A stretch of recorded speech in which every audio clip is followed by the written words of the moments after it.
bloodline. Now, what you are born as, you will die as well. So when we marry, we do not change. What you are born as, you will die as. And so here's a breakdown of my introduction. So I will now do my traditional introduction for you guys. You may notice it's a little bit long, but this is so you know who I am and where I come from right from my introduction. Now you may also realize that I mentioned my father's people and my grandfather's people. And this is because we follow our mother's bloodline that we will honor and mention our fathers and our grandfather's people.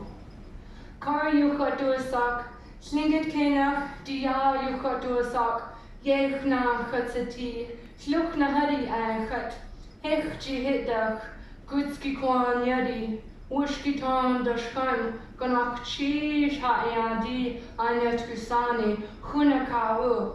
Now, did you all get that? Yeah. Does some of you guys remember this when you're all bright-eyed and bushy-tailed this morning? If you weren't there, that's okay. I'll now translate for you. And so the first thing I told you is that my English name is Kari, or my tax-paying name, because we all need one of those, right?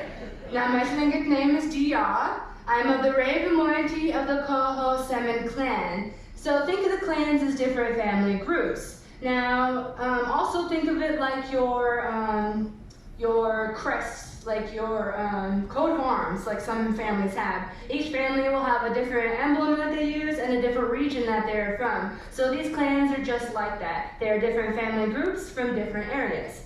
Now, just to complicate things a little bit more, each clan is also associated with a particular house.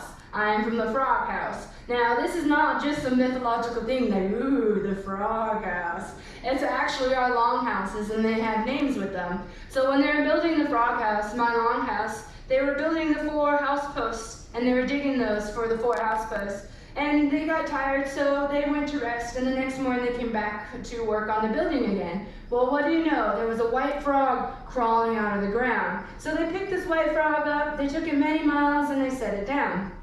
Again, the next morning, that white frog was in the post hole. And so again, they picked this frog up, they took it many, many miles, and they set it down. Again, the next morning, that frog was in the post hole. So this is how my longhouse got the name of the Frog House. Now, it is Tlingit law that a raven must marry an eagle, and an eagle must marry a raven, and this is how we keep our bloodline strong. Now, some people do still follow this practice, but nowadays people just fall in love with who they love. But don't worry about that. If you're not of the Tlingit nation, we can adopt you in. So I like to say import is always nice. And so my grandfather would be the one to adopt them in, so that way they'd be of the opposite moiety. And so then they would become of the eagle moiety from the shark or the Wushkiton clan from the shark backbone house. Now, just to name a few sharks from Alaska, we have the salmon shark and the mud shark, just in case you guys are wondering. So our longhouses were large spruce plank structures where we lived amongst each other cooperatively in the wintertime. Now, in the summertime, we would travel and go to our summer camps or our fish camps, because not everything happened at one time, and you gather different things from different areas. So in the summertime, we were busy gathering, and in the wintertime, we'd be here at our longhouses doing small projects and other things and staying warm. So if you take a look at it, here is the house screen, and here's the goss, the house posts. There are 4 of them, and they hold up the main structure of the roof. Now, the Hitsati, the head houseman, for we do not have chiefs in our culture, we have the head houseman. So the Hitsati and his family would sleep behind the house screen here, because as you can see, it's like a studio apartment. There ain't no rooms here. And so those in lower and lower ranking until you get to the door, because sleeping by the door is the coldest. Now the door is an oval-shaped door, and it is smaller, and this is so that way when you enter in, you have to pay respects at the same time, so you are bowing each time you enter, but also only one person at a time can come into the longhouse, and there's always somebody guarding the door. So if you tried to come into the longhouse uninvited, well, you would be bopped on the head like little bunny foo-foo. But don't worry everyone, you are my honored guests and you are all safe. Now, these steps here, they step down into the center where we'd have our fire pit, and that's where we would prepare a lot of our food. Now, we would sleep on the top step, and this is because the higher up you are, the warmer you are. Now, here's the smoke hole, and they will have a flap of wood on there with rope on each end, so that way if the wind shifts, they just pull down one end and less rain comes in. But not all the time does the smoke go out the smoke hole. So this is why we have vaulted ceilings. There's very high ceilings. And this is because not all the time does smoke go out. So this way when we're sleeping, we are still sleeping below the smoke level. Now, Glacier Bay has had 3 names as it changed through time. For how we name stuff was an important event that happened, a spiritual recognition, or what we had gathered from there. We did not name things after ourselves. So this also tells you how we thought of ourselves in nature. We did not think of ourselves above nature, nor below nature. We were one with nature. And so we have been in this area for over 10,000 years. Now you may be wondering, how do you know this?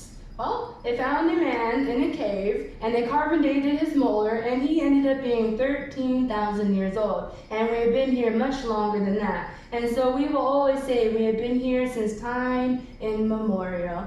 Now, Glacier Bay supported 4 main clan groups in this area. Under the Raven, we had the Duck-Dang-Ton, the Kittiwaks. Under the Eagle Moieties, before the ice forced us out, we have the Chukanady, the Bear Clan, the Kagwanton, the Wolf Clan, and we have the Mighty Wushkiton, the Shark Clan.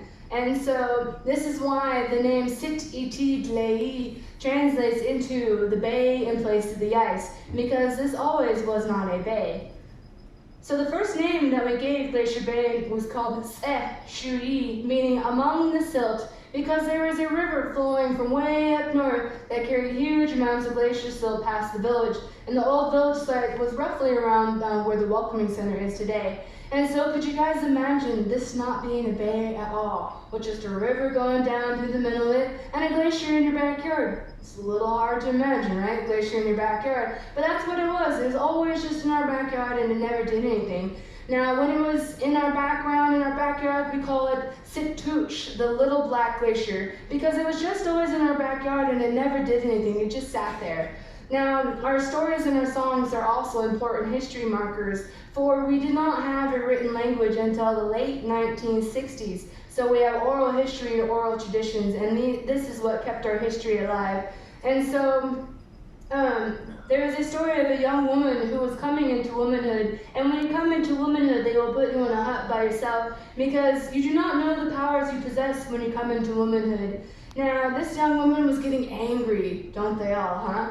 But she was very, very angry, because she couldn't go out and play, she couldn't see nobody, she had to stay there. So she was so angry, in fact, she grabbed a piece of dry fish. She looked at that glacier and she said, "Sit gaze, gaze, gaze, come glacier, come."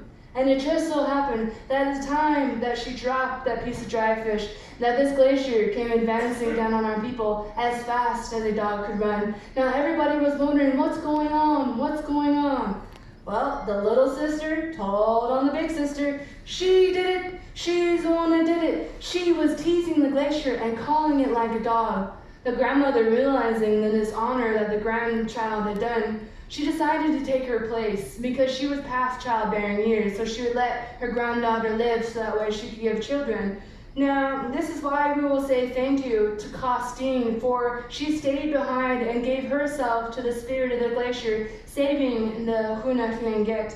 And we will also say thank you to Sitklain, the Grand Glacier, because yes, it did wipe us out of here, but now it created this beautiful bay. So we will always say thank you to both of them. Now, this is when we named it Hoch-2, amongst the icebergs. We had no time to grab anything. We had just enough time to jump in our canoes and make it out into icy straits. And so our homes were wiped out, our atu, our sacred regalia, and our food storages for the winter.